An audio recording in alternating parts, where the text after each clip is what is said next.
और बढ़ा दो भैया। हाँ ठीक है तो कर।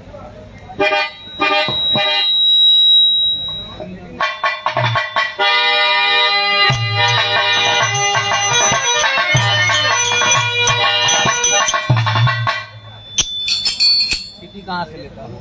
हेम्मा भैया हाँ चलो आई ट्रेबल वाला बल्कि कम करा बहुत चला रहा। यस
हेलो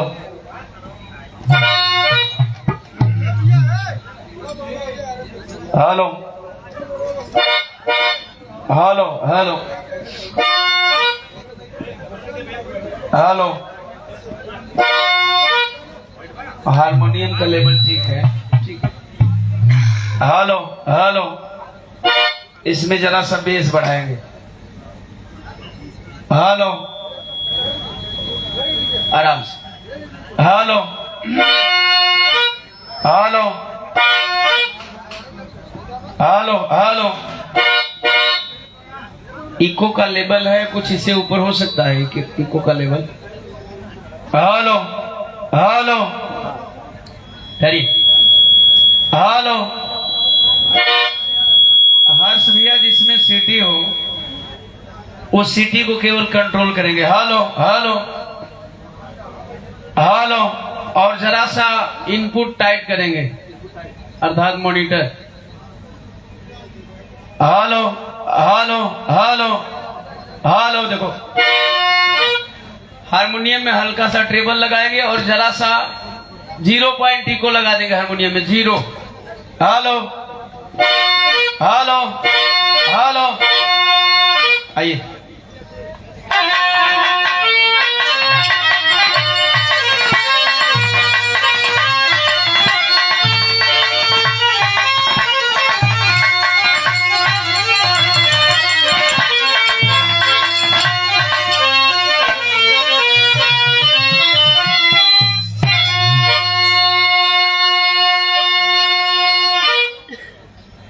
बंदों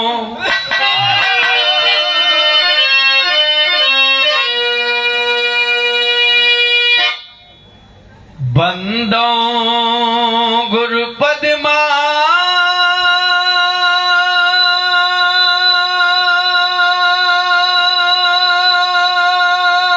पिता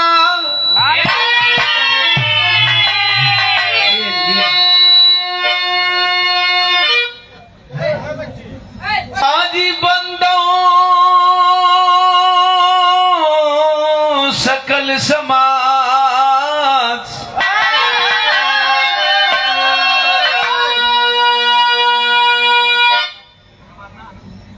दया दृष्टि हो आपकी,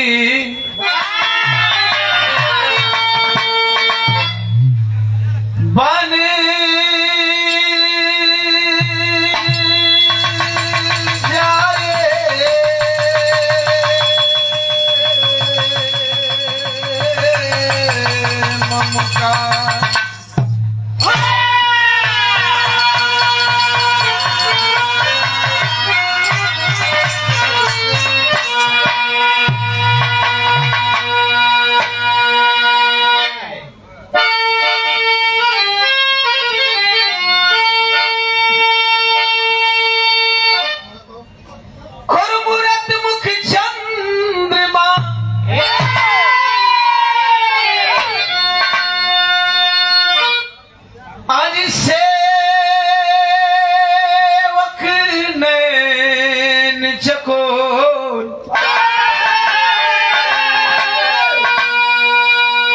बार बार निरखत रहूं श्री गुरु शरणन की ओर। और लहर लेके ऊपर भैया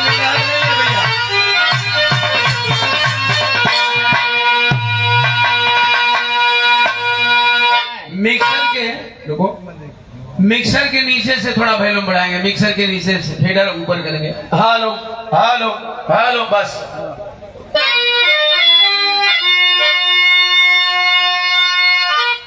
बुद्धं शरणं गच्छामि,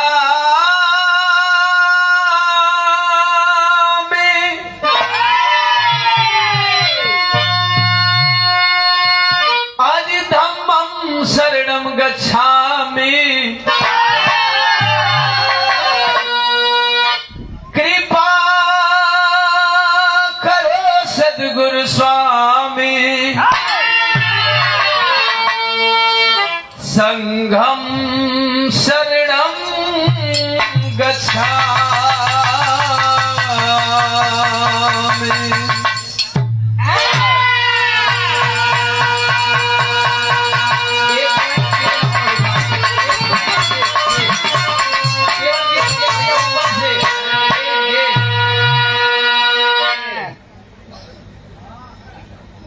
सर्वप्रथम कुछ कहने से पहले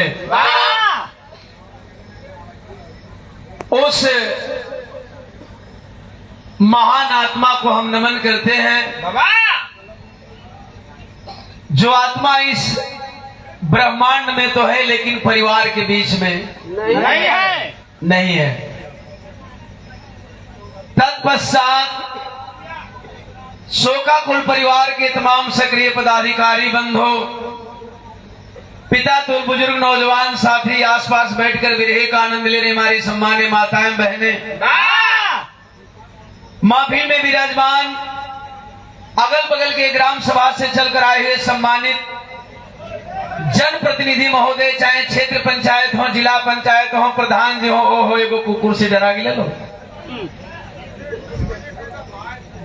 क्षेत्र पंचायत हो, जिला पंचायत हो, प्रधान जी हो या इससे भी बड़े ओहदे पे हो,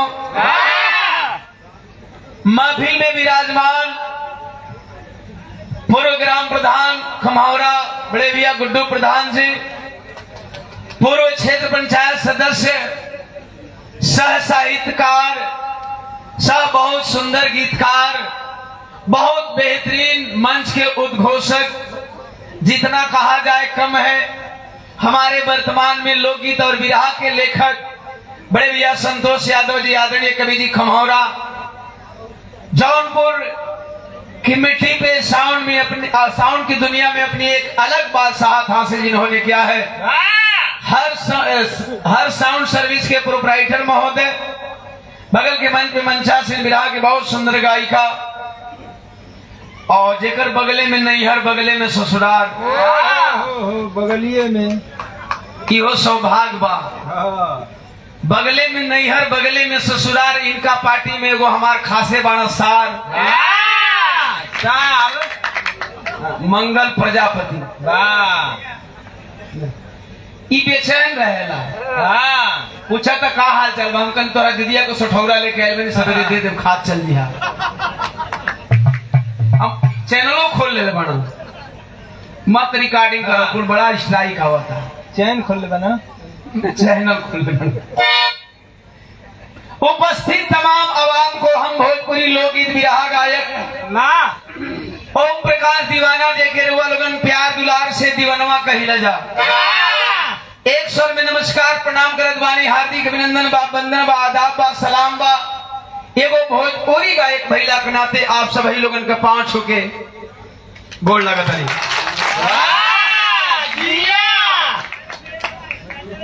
आशीर्वाद में शांति देंगे। बहुत सुंदर भजन का भाव, कुछ सामयिक परिस्थितियों से ऊपर उठ करके बहुत बढ़िया एक फौजी का विरह, फौजी की दास्तान अभी हमारी बहन से आप लोगों ने सुना। स्वागत की कड़ी में गार्जियन महोदय, पिताजी के सबसे ज्येष्ठ पुत्र, नाम क्या रहा, सम्मानीय पूज्य बाबू राजेंद्र यादव जी, आपके द्वारा सुंदर पुष्पहार, पुष्प के तमाम दल पुंजों में गुथा हुआ प्यार दुलार और 1 साल और 2000 रुपया देकर के सम्मान किया गया। पिताजी की आत्मा ब्रह्मांड में चाहे कहीं भी हो, पिताजी की आत्मा को शांति मिले।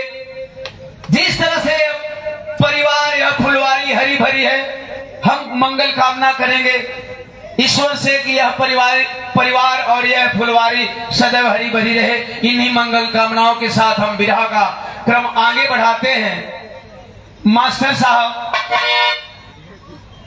सजनी का प्रथा बा, चाहे कौनो संप्रदाय के लोग होकर, हिंदू होकर, मुसलमान होकर, सिख होकर, चाहे ईसाई होकर,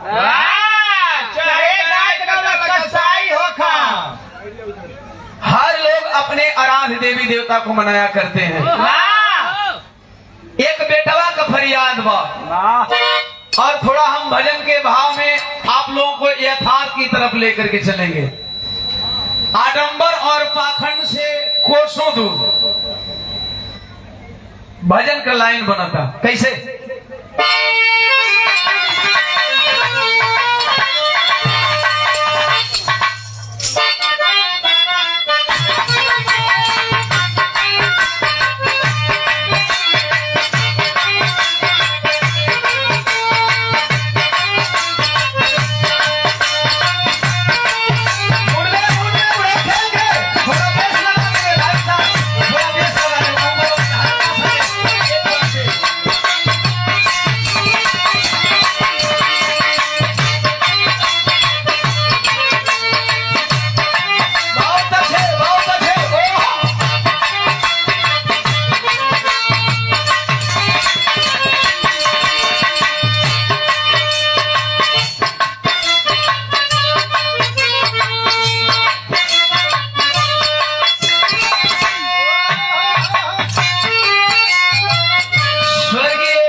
चाचा जी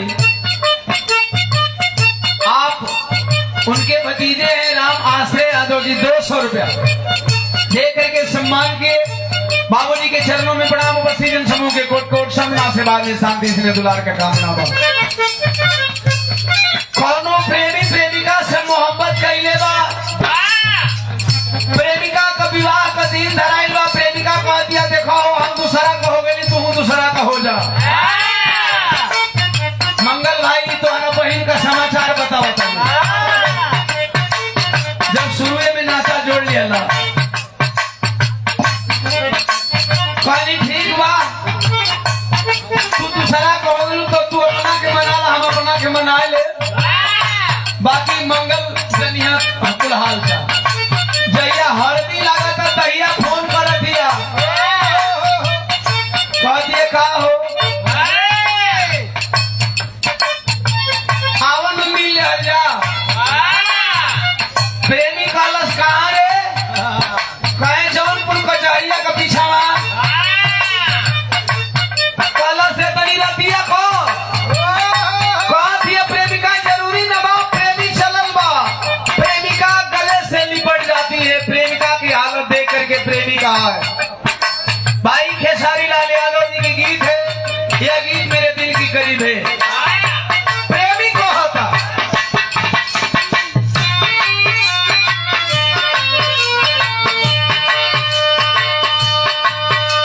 कहे पगली के भइल बात,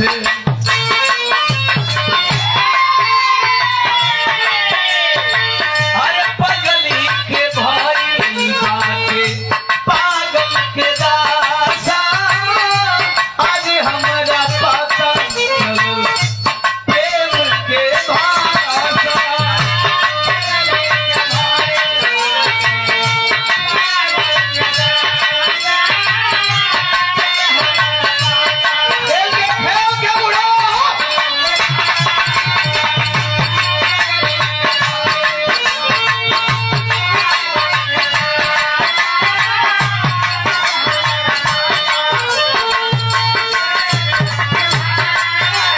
अनिल कुमार यादव कैथर्स मिष्ठान भंडार शेखवलिया आरा रोड दुधौरा चौराहा जौनपुर से भैया का 200 रुपया चरणों में बड़ा राउंड मिठाई का दुकान बनल रहे।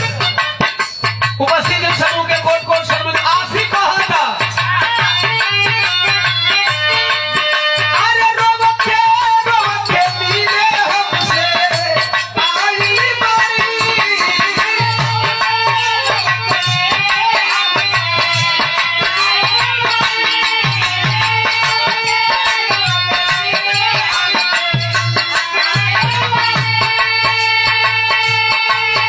अरे रोवत के मिले हमसे आई बारी, हमारी जान आज हरदी से लटाई बारी, हमारी जान आज हरदी से।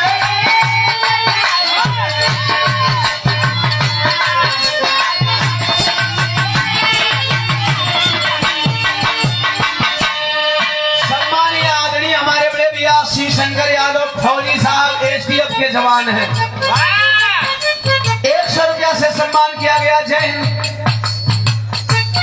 धर्मेंद्र यादव जी गिरधरपुर में प्रणाम। उपस्थित जनसभाओं के कोट कोट सनमन। परिवार का फोन गया इस कार्यक्रम के लिए, शायद बात बजट को लेकर के नहीं बन पाई। फिर इस प्रोग्राम के बीच में हमारे बड़े भैया आदरणीय कवि जी संतोष यादव जी का मध्यस्थता हुआ, तब जाकर के हम दोनों साथी कलाकार इस मंच पे मंचासीन हुए और आप लोगों का प्यार दुलार मिला और आशीर्वाद मिल रहा है। इस तरह बेटवा फरियाद करा था माई से, हर मन से आप लोग जानते हैं। एक बात मैं बता देता हूँ, जो जिंदगी की अकाट सच्चाई है संतोष भैया, अकाट सच्चाई है, इसे कोई काट नहीं सकता। आप पूरे संसार का भ्रमण कर लीजिए, पूरे विश्व का भ्रमण कर लीजिए दोस्तों, दिल से सोच कर देख लेना, माँ से बड़ी कोई देवी नहीं और पिता से बड़ा कोई देवता नहीं। अगर वह माँ नहीं होती तो हम नहीं होते, वह माँ नहीं होती तो आप सब नहीं होते। यदि जन्म देने वाली माँ नहीं होती तो फिर हम और आप दुनिया के किसी माँ को जान भी नहीं पाते। इसलिए माता पिता से बड़ा देवी देवता इस संसार में कोई हो नहीं सकता। यह बेटा जिस मंच पे जाता है उस माँ को याद करता है, जिस माँ ने उस माँ को याद करने लायक बनाया, जिस माँ ने उस माँ को याद करने लायक बनाया, वो माई का फरियाद माई तोहरा बिना ये पूरा दुनिया अनहार हो। बेटा वा कहना बा कौनी तरह से बेटा,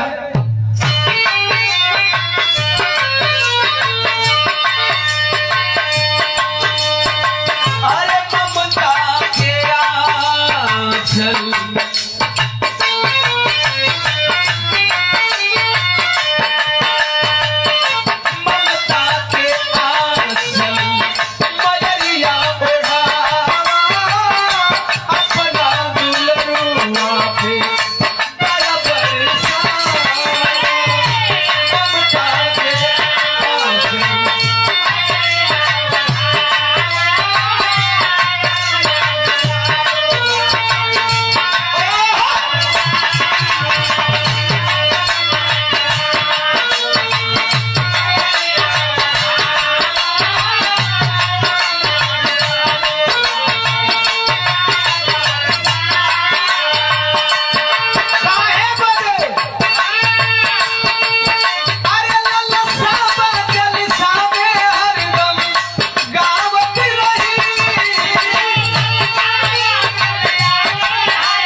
चाहेगा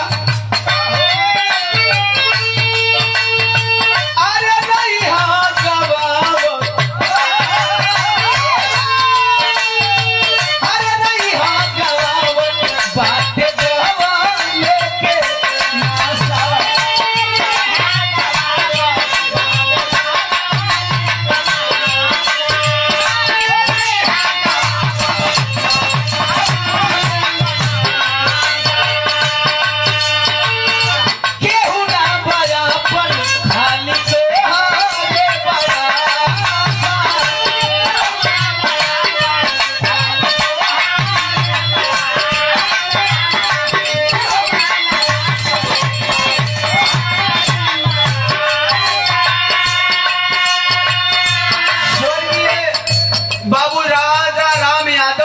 बहू है पत्नी राजेंद्र यादव, ये माता जी के द्वारा 500 रुपया से 510 रुपया से सम्मान किया गया। चरणों में प्रणाम। और एगो बोले वही में का साधु पाल कोहड़ा जौनपुर, वाह, ये उजाला यादव के सपोर्टर हो। सपोर्टर ऐसा लोग है, सब तोहार सपोर्टर हमें पैसा ना, हमार सपोर्टर तो है पैसा ना, लेकिन उजाला ये गलत फहमी बा। सपोर्टर जो होते हैं, अगर एक मंच पे वो दोनों कलाकारों का सपोर्टर होते हैं, जे तोहे सपोर्ट करे आइल बा वो ओम प्रकाश दीवाना के इनाम देता, तोहे भी देता। जे हमें सपोर्ट करे आइल बा उजाला के इनाम देता, तो ही समझ लो वो तोहरे सपोर्टर बना। नहीं तो विराह में तो तू जाना था कि सपोर्टर ऐसा हो कि एक मंच पर 50,000 दे के चलिए, दूसरा का मंच पर 5 रुपया ना दी। ऐसा भी सपोर्टर सपोर्टर ना हो, सोटा ना हो। लालमन ऐसी बात नहीं। लालमन यादव समोधीपुर। सम्मानीय बड़े भैया लालमन यादव जी समोधीपुर समोधीपुर से 100 रुपया चरणों में प्रणाम। वसी जन समूह के कोट कोट संग आशीर्वाद में शांति से दुलार बेटवा को होता सब ही हमके अजमावता आपन भी आके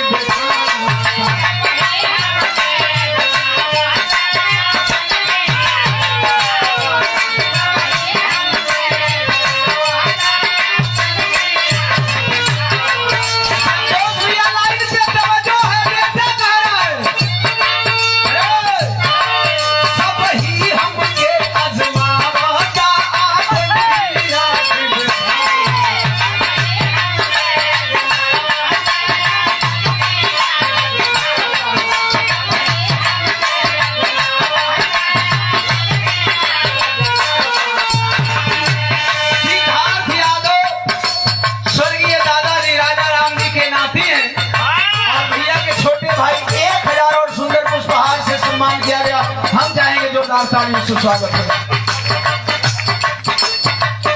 इस लाइन पे तवज्जो हो, आपन भी आंख दिखावता, लेकिन हमके का चाहिए?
मोबाइल पकड़ा दीजिए किसी और को। अच्छा फोटो ले ली साहब। भैया प्रधान लड़वा लें। क्या बात, जीत गए प्रधान जी, जीत गए। एक बार ताली हो जाए।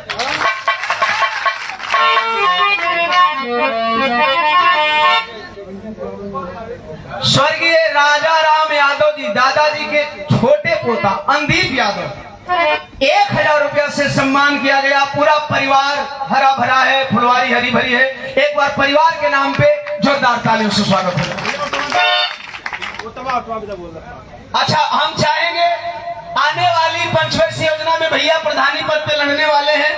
एक बात दावे के साथ मैं कह देता हूं, खपोल और काल्पनिक बात नहीं, रिकॉर्ड कर लीजिएगा। मंच पे मैंने जिसे बोल दिया कि प्रधान आप बन गए तो बन गए, ताली हो जा, प्रधान हो गए आने वाले ये हमारे एक मित्र हैं, 2 बार से जिला पंचायत लड़ रहे थे, बिरहा गाने चले आए चुनाव के टाइम में।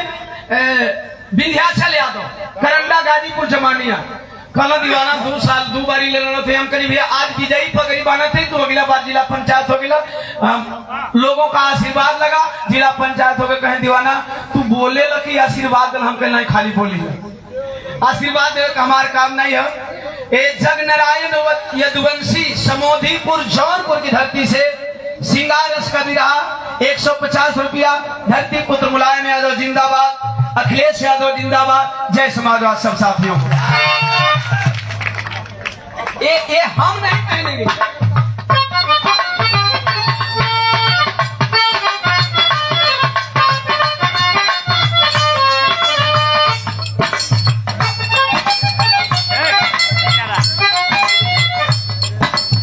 लाइन पे अरे उदई सीता, अरे उदई सीता सब नाम साथे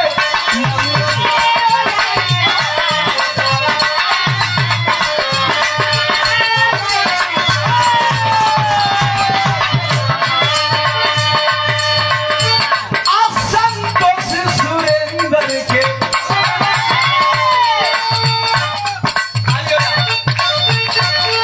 बड़े भैया का आशीर्वाद है। या तो मैंने अपने आदरणीय गुरुदेव सुरेंद्र यादव जी, वो सुरेंद्र यादव नहीं जवन पी के कुछ भोग दी है। हमारे गुरु जी आज तक सोती पान भी नहीं खाते। सुरेंद्र यादव हमारे गांव के बगल के हैं। हमारे पहले लेखक और हमारे दूसरे लेखक सौभाग्य है। सौ से सुरेंद्र, सौ से संतोष। जोरदार तालियों से स्वागत है। अरे संतोष सुरेंद्र के, अरे संतोष सुरेंद्र से जीता है तू का। संतोष सुरेंद्र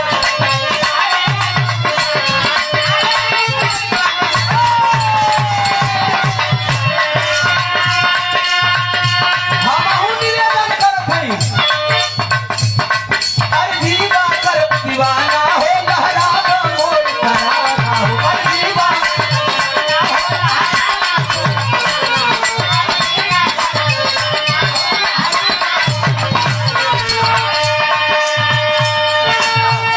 अरे प्यार दुलार यही जमाना से हम अरे पावत रही। ए मैया प्यार दुलार जमाना से हम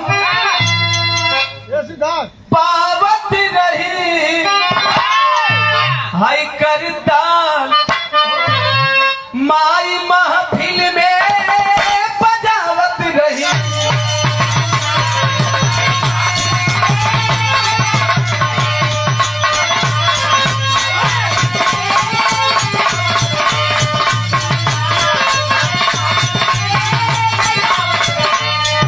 ए मैया हो, ए बड़ी जननी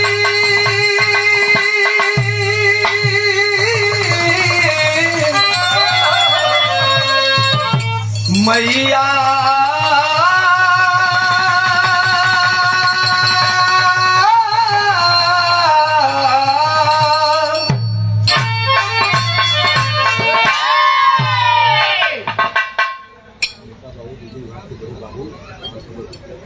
सम्मानित कामता बाबू, बिजली विभाग के बड़े बाबू, आपके द्वारा 510 रुपया से सम्मान किया गया। ताली हो जाए एक बार परिवार के नाम पे। जो दानदाता इनाम दे रहे हैं, पैसा दे रहे हैं, उनके नाम पे कुछ ताली आप लोगों के नाम पे। लेकिन कभी हतोत्साहित नहीं होइएगा। जो लोग पुरस्कार देते हैं उनका भी सम्मान है। और आप लोग यदि अपने भाई को बैठ करके प्यार से विरहा सुन रहे हैं तो आप लोगों का भी दिल से मैं सम्मान करता हूं। एक बार अपने नाम पे जोरदार ताली कर लेंगे।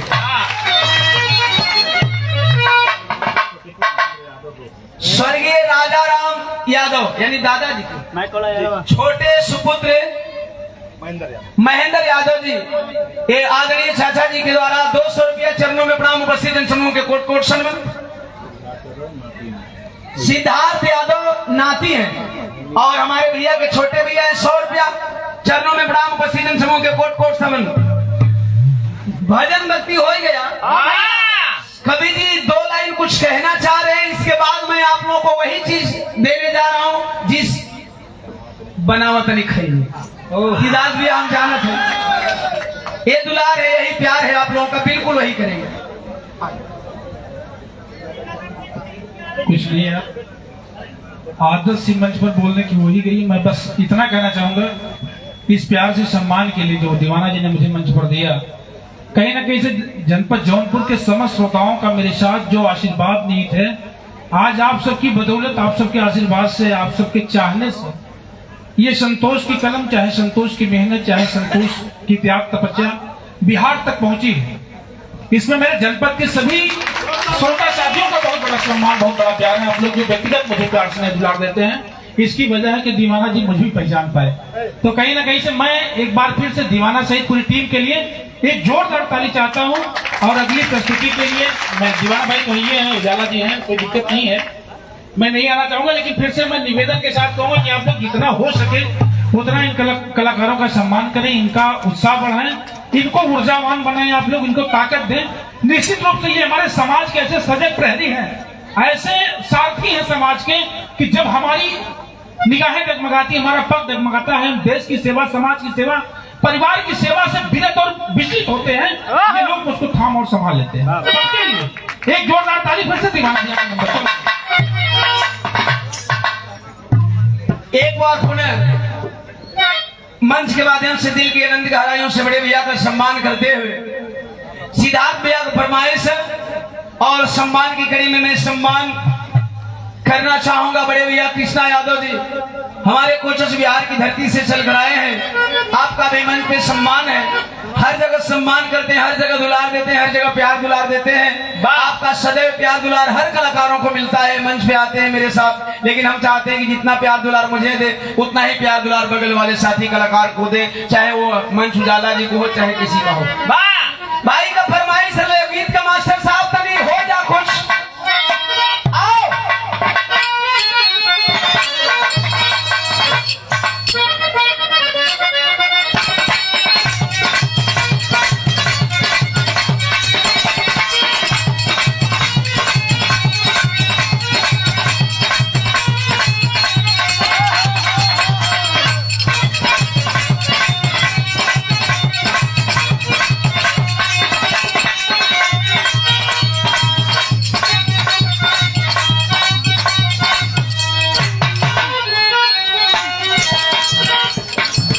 उजाला बतौली हम का बतौली कोनो में हजारों को कमर में दर्द होता,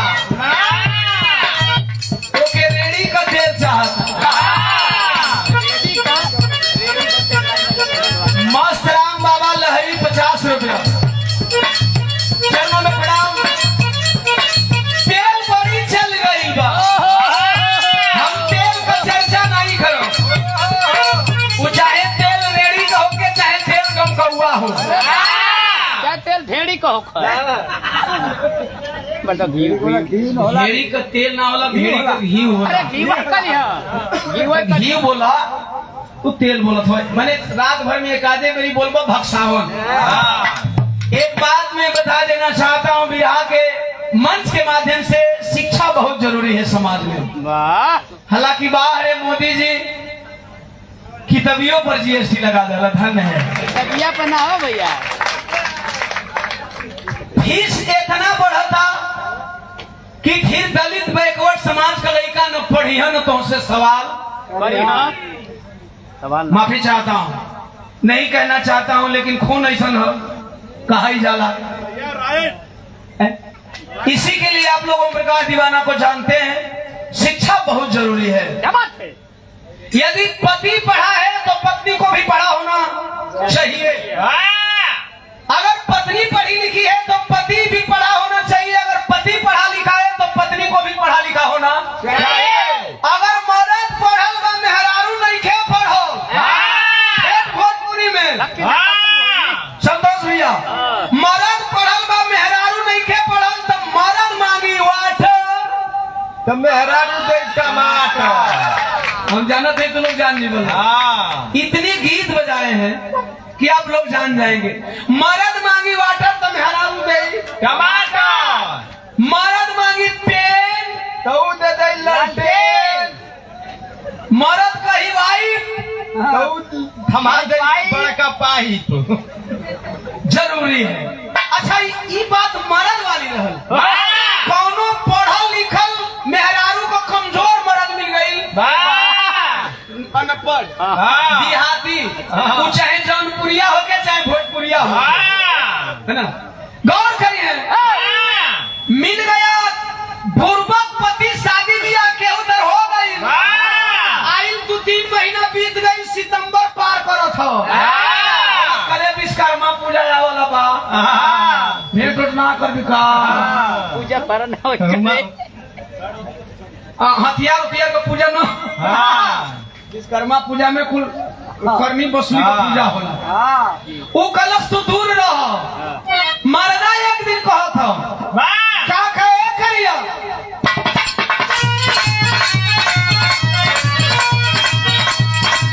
मरद कहे अरे नहीं छुआ तारू, नहीं छुआ तारी, ना छुआ तारी,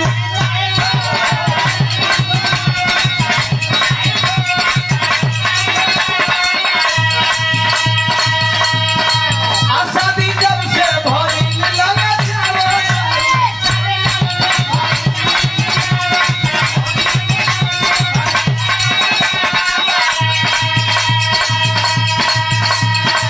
मेहरारू से मरद कहे सुनो हो, नहीं छुआ तारी, ना छुआ तारी, शादी जब से भरी लगा जावे तारी, हमसे सिलबिरा जवाब दे कि हमारी पसंद क्या करी, पसंद की करी, अरे don't touch me मोरी मोहिया रे, मोरा निकल मेहरारू अंग्रेजी बतियावत हिया, अरे don't touch me मोरी मोहिया रे, हाँ कभी सरकार सुनती कि हमारा इलाका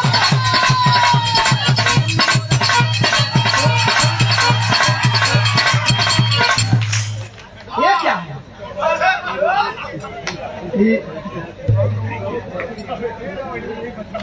ई मने हे है क्या है? हे मैंने हिलावो। हम कौन? हिंदी का सवाल हमारे जवाब, अरे कौन जैसी बोली वही रे,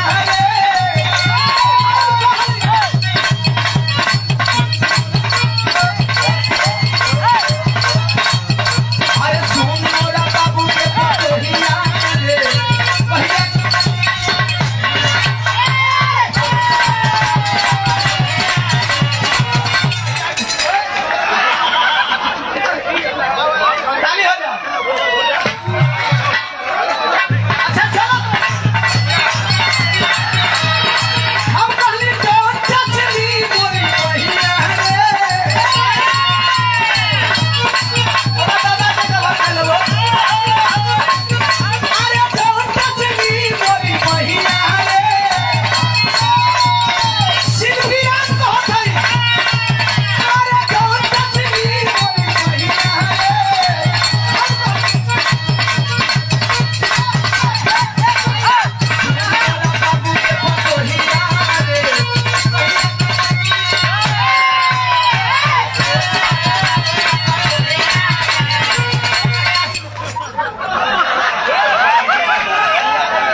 कलर बा ना, यही ना ते ये हमार सार लगे ना, यही ना ते सार लगे तो छोहा के कहे कि आगे ना हमार सार अपना अपना दीदिया के लिए आई वो विदा करा के तनी तनी ताक द मंगल भाई तनी लोग छीन लगे नहीं ये मेरा दुलरुआ साला है। हम कहा ले तू भी जान ले तेरा मर्द हूँ, तू भी जान ले तेरा मर्द हूँ, तेरे बाप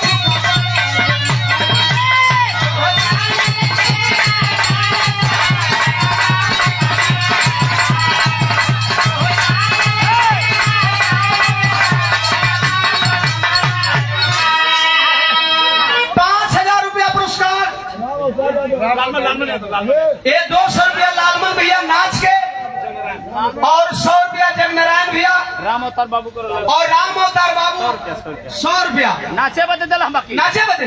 ओहो बाबू जी कमाना हिलत रहे बुढ़ौती में ही हाल बा।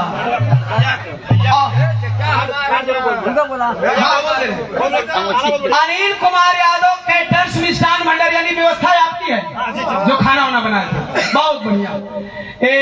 शेखवलिया आरा रोड दुधौरा चौराहा जौनपुर से पुनः 100 रुपया और 200 रुपया बाबू ने खूब बढ़िया नाचत थी। रुका हो बुढ़ौती में ही हाल पर जवानी में कितना हिलाओ तुम जवानी में तो हिला के गिरा देते हैं बाबा। क्या बात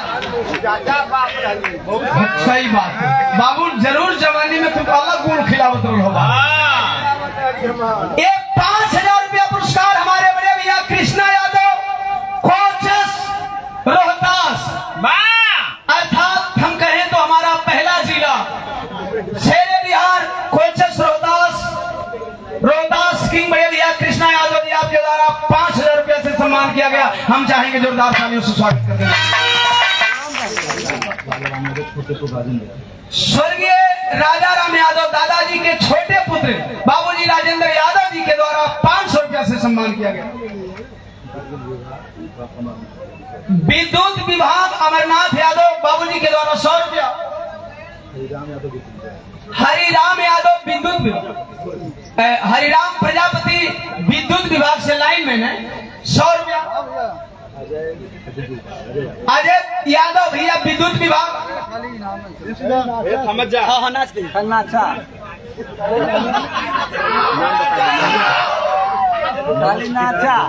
मनोज ठेकेदार साहब जर्नों से 100 रुपया। अच्छा चलिए सिद्धार्थ भैया 100 रुपया दादाजी के होते हैं नाती स्वर्गीय राजा राम यादव जी के राम असारे यादव जी पत्नी आप उनकी पत्नी धनरा देवी आपके द्वारा 200 रुपये माता जी के चरणों में प्रणाम। अच्छा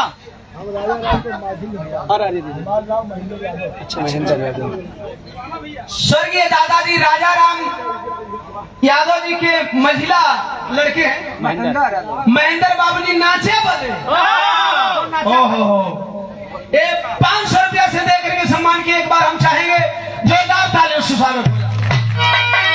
और इसी सम्मान की घड़ी में हम सम्मान करना चाहेंगे बड़े भैया कृष्णा यादव जी का जो हमारे बिहार की धरती से चल गए हैं। हो बेटा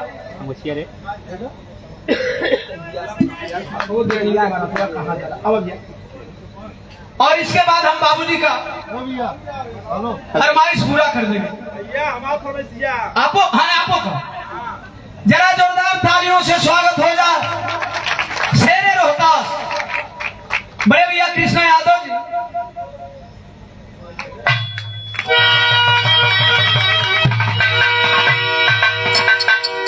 ला फरमाइश वाली गीत रो हम कहले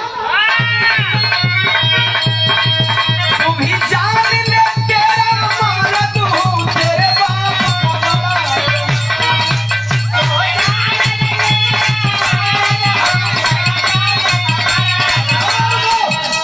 स्वर्गीय राजा राम यादव जी के बड़े नाती शुभम एमपी मध्य प्रदेश रहते हैं। नहीं एमपी नाम है खाली एमपी खाली नाम है। अच्छा चलिए एमपी यादव उर्फ एमपी यादव है ना मेंबर ऑफ पार्लियामेंट हाँ ये बात एमपी का बहुत मतलब हो जी, अगर आप लोग बताएंगे नहीं तो हम तो सबसे बड़ा ओहदा देंगे जिसमें माननीय लगे, हैं? Member of parliament. गौर करेंगे ये 100 रुपया चरणों में प्रणाम उपस्थित इन समूह के कोट कोट में हमारे सिद्धार्थ भैया के वो फरमाइश वाले गीत रहा जगनारायण भैया को भी यही गीत का फरमाइश पर गावत हली पसंद कैली सबे। अरे बनावत तनी खैनी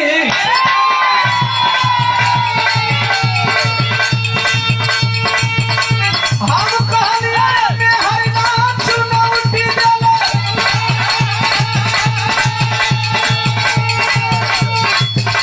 यह दीवानगी है। कहने के बाद संतोष भैया बताना चाहूंगा, कुछ लोगों को लगता है अगर सच्चाई कहा जाए तो कुछ लोगों को घमंड लगता है। लोगों ने इस गीत को प्यार दिया और ये चीज अगर हम महफिल में कह दें तो लोग ये कहते हैं कि दीवाना को बड़ा घमंड हो गया है। और केवल अपने गीतों का प्रमोशन मैं नहीं करता हूं, उजाला हर कलाकार करते हैं, हर सुपरस्टार करते हैं। केवल कह देना लोगों को घमंड लगता है, यह प्यार है। देखिए भाई बिल्कुल एक्शन में नाच रहे हैं। पहली फिल्म मिलनवा आ रही है, जिस फिल्म में गीत गई है वो कला में तनी हमारा शिल्पी का सवाल जवाब है। हम कहली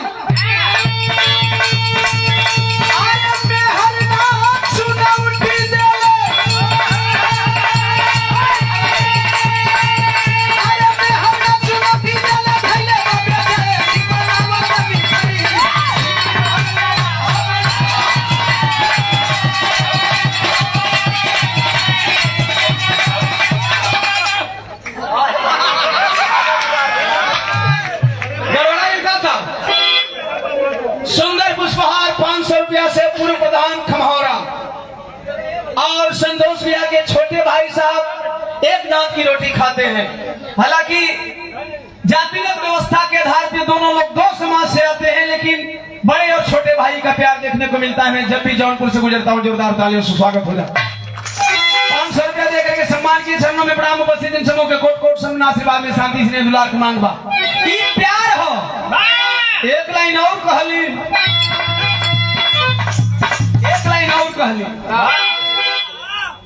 अरे याद थारा दिहले साथे के संभाली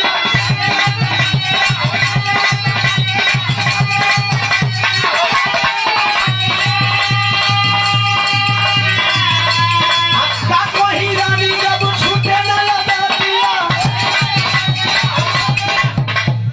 अरे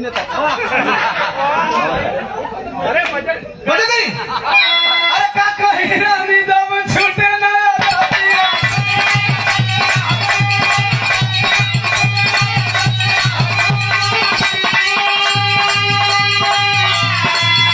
अरे दारू गांजा पीना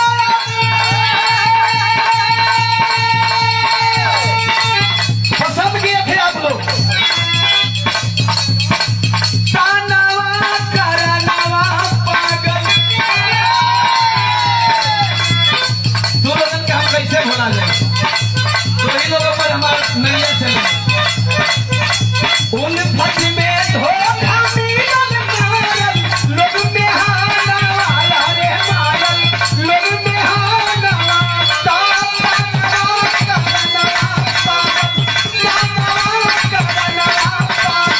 अरे भाई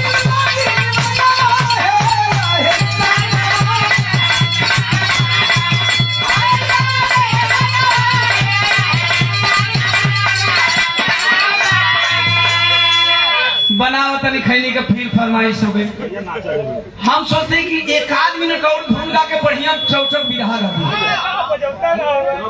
ये 100 रुपया सिद्धार्थ यादव भैया को फरमाइश आ गई फिर एक गीत को। सिद्धार्थ में है ही पर मजा लेला।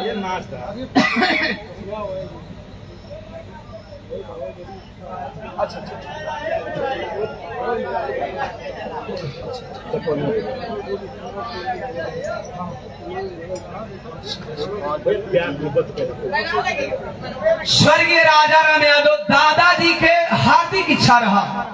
आपके पोते हैं, छोटे पोते अंदीप यादव जी भावी प्रधान पद के प्रत्याशी हैं। दादाजी की इच्छा रही ओम प्रकाश दीवाना भी झोली फैला करके आप लोगों से भीख मांगेगा कि दादाजी स्वर्गीय हो गए हैं और उनकी इच्छा रही कि उनके पोता प्रधान बने, तो एक बार आप लोग भी आशीर्वाद दे दीजिएगा ताकि उनकी आत्मा को शांति मिले। वो आत्मा चाहे ब्रह्मांड में कहीं भी हो, एक बार देखेंगे कि मेरा छोटा पोता प्रधान बन गया, तो ओम प्रकाश दीवाना अपना आंचल फैला करके, अपने कुर्ते का आंचल फैला करके भीख मांग रहा है कि आप लोग एक बार स्वर्गीय दादाजी की इच्छा जरूर पूरी करेंगे। यदि पूरी कर देते इच्छा तो ओम प्रकाश दीवाना वादा करता है कि बिना भैया के बुलाए हम और उजाला दोबारा बिना पैसा का बिरहा गाएंगे आप लोगों के बीच में। ये मेरा वादा है, ऐसा वादा हम कभी करते नहीं। उजाला भैया उजाला पूछना। उजाला भी नहीं है, उजाला तो हम बोलता एक बार। अभी तो जौनियापुर का हो गए नहीं, इनका तो खर्चा और कम हो गई।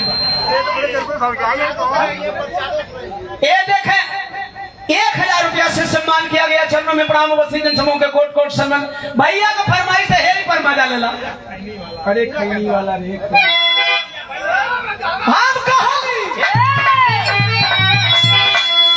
अरे याद तारा ई दिहले साथे के संगतिया,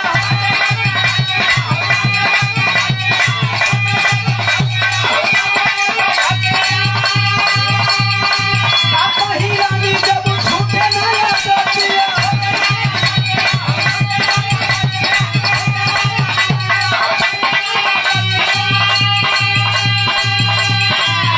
अरे दारू में जबी नया बेटी हम भई बनावतन खई हो बनावतन।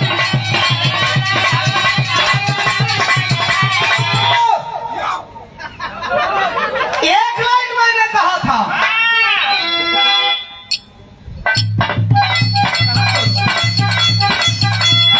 अरे लागे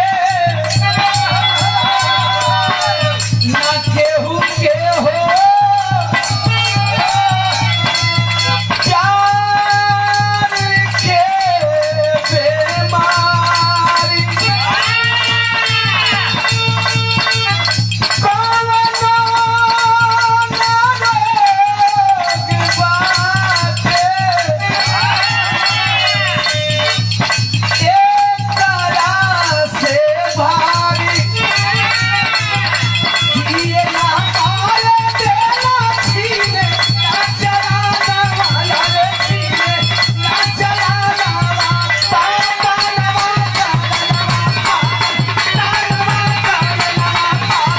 अरे भाई बाती नवा है या है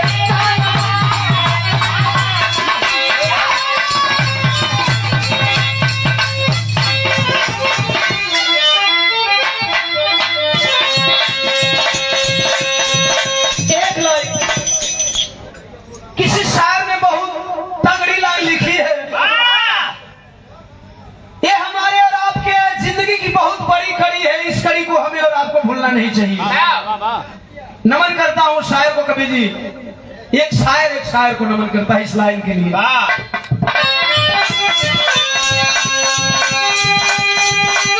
सब दिन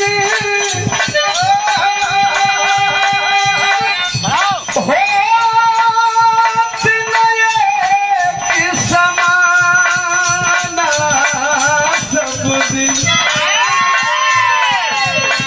होत नए के समाना,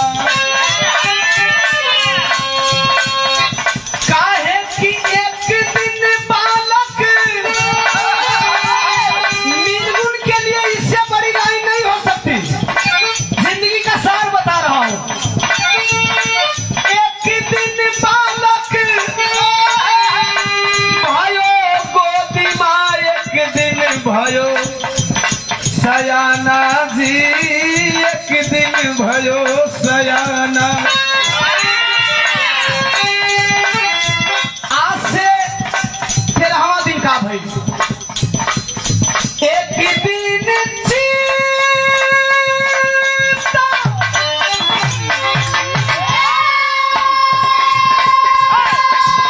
और जरा मरघाटे पे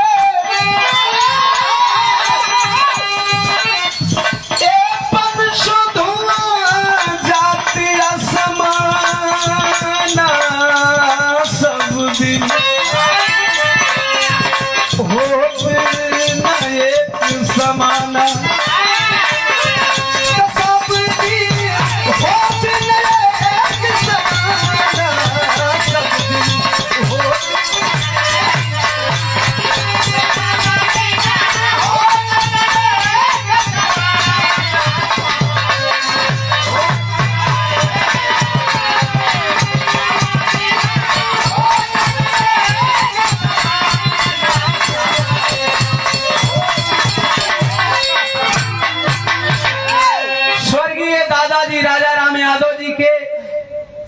भाई बाबूराम, बड़े भाई के सही है ना, के बड़े भाई ये बाबूराम 500 रुपया शरणों में प्रणाम। उपस्थित जनसमूह भाई कैसे हिलत हो, उपस्थित जनसमूह के कोट कोट सम्मान आशीर्वाद में शांति स्नेह द्वार के कामना।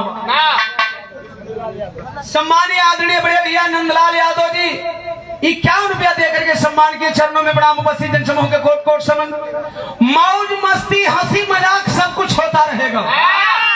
आप लोगों को 30-35 मिनट इस देश की वर्तमान परिस्थिति के ऊपर चर्चा करने के माध्यम से आप लोगों को देश की तरफ लेकर के चलूंगा।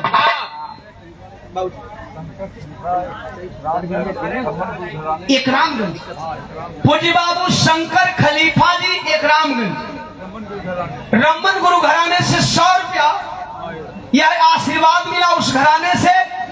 चरणों में प्रणाम बाबूजी के। उपस्थित जनसमूह के कोट कोट सम्मान। जो भाई जहां बैठे हैं 30-35 मिनट इस विरह के भावार्थ पे गौर करेंगे, धुन तरस तो बहुत हुई।